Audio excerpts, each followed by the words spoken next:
Today is a special day for a lot of reasons. We all know that our good friend and fellow Madison Forum member, and he was a founding member, Neal White, passed away. He will be missed. His son Alex is here, the end of the table, and Alex's father-in-law is here. Today we're going to have personal comments and any stories that you may have about Neal. It's going to be open to the members, people who have personal contact with Neal that may want to share that experience. And working with Neal was always an experience. I met Neal during the early 90s. He and Bob Terrell were a team together. As many of you already know, Neal was the one who started the national retail sales tax, okay, which evolved into the fair tax. But that was Neal's. Neal started that, and we see the ripples that has spread out. It's taken a long time, but it'll eventually happen.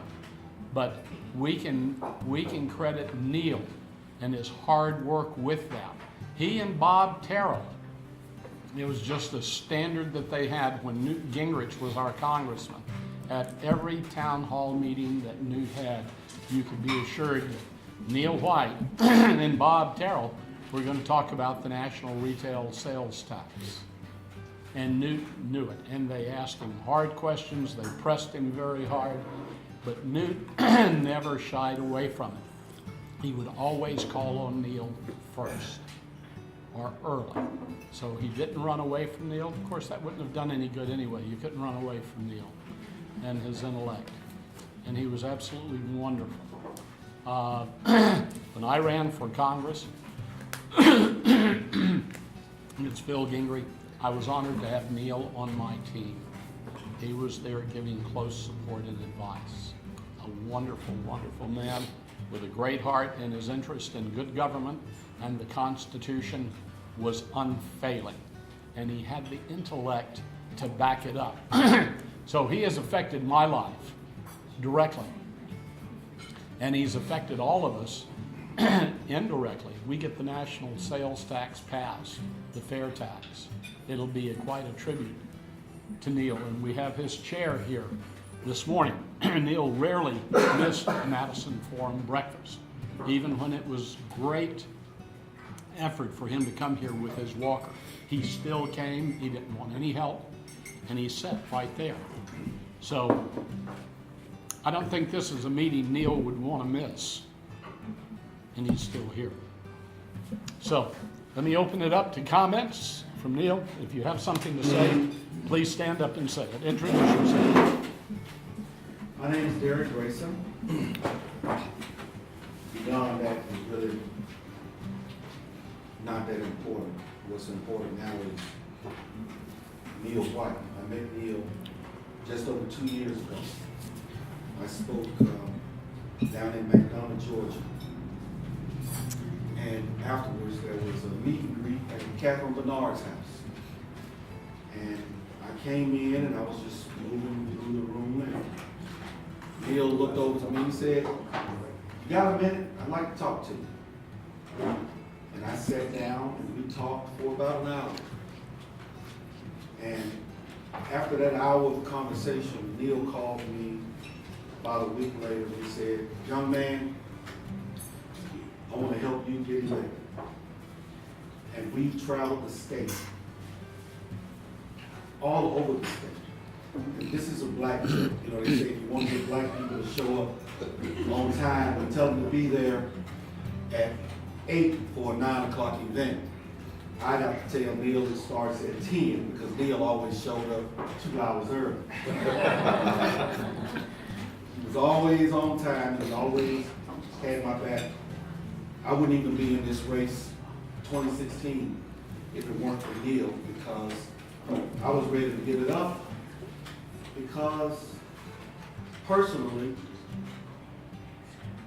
I have concerns that many voters just won't get it. But Neal said, "Derek, if you don't fight for the children, Nobody else will.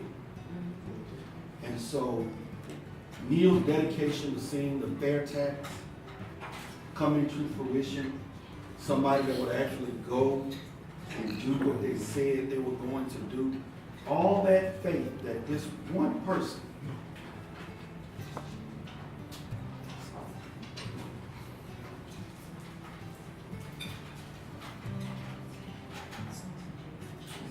put in me, I will not quit. There's not a single person in this room that would have come to know anything about me if it had not been for Neal. Everybody in this room, I know because of Neal, because he introduced me to everybody. He took me everywhere.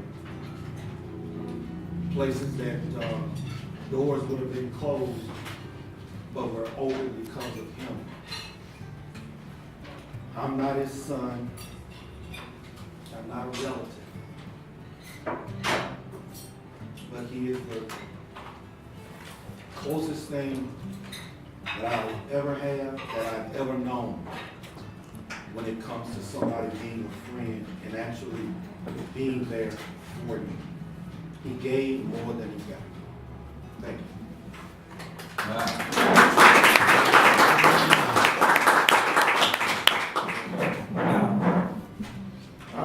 I'm going to be very brief. And this is true. I knew Neal from way, way back. I had hair, and it's true, I did have hair. That is way back. That's way back. Neal and I talked a lot through the years and do things together. And all I can say is that we have not only lost a friend, a personal friend, but the state and the nation have lost a great citizen. A man that truly loved this country and truly was an American.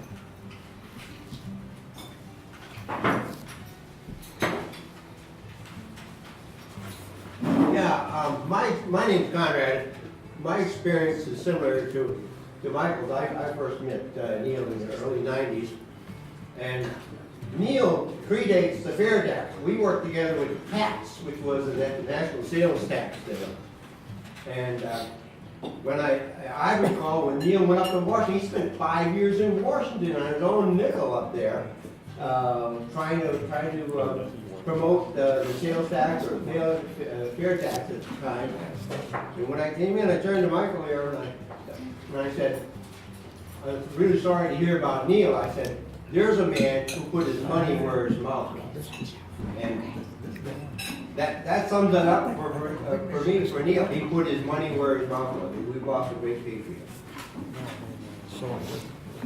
I put my name is Frank Molesky with Michael. I knew Neal since like 1995, fair tax, 1995 AD. But anyway, Neal and I would have quick singers. Some of them would catch repeat, but we would do something very quickly.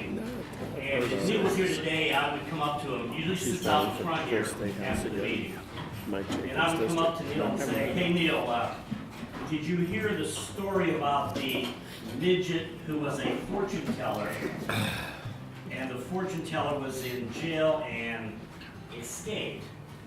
And Neal, the headline read, small, medium, and large.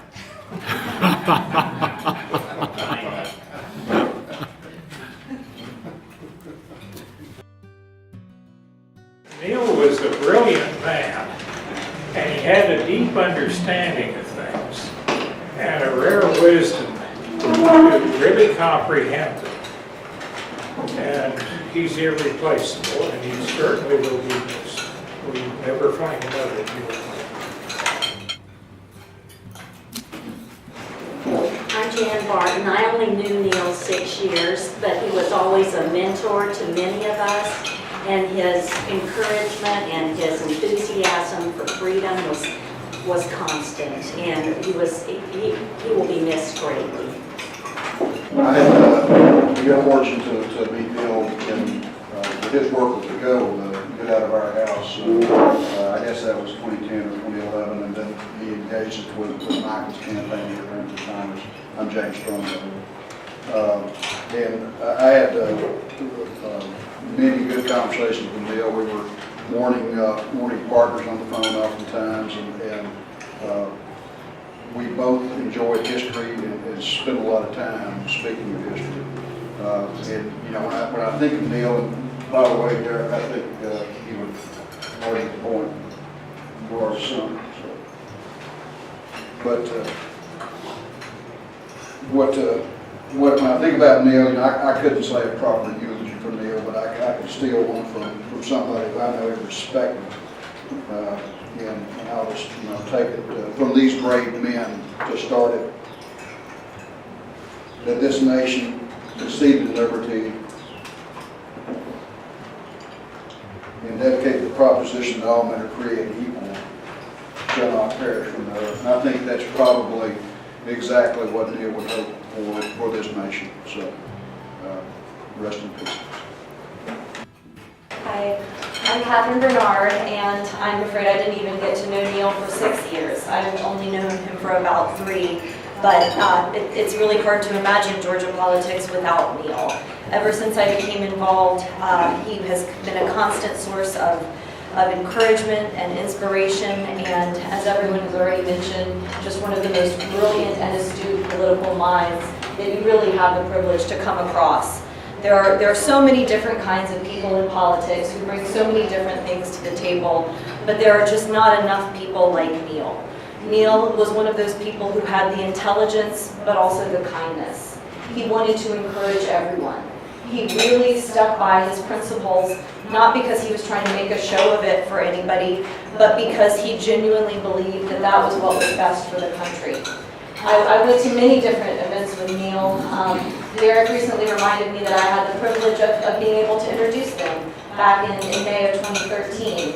And at every opportunity, he was looking for the good in people. He was looking for the good that he could do in the world. And we need more of that. And every day, I think it's a good question to ask ourselves, would Neal White have approved of what I did in Georgia politics today?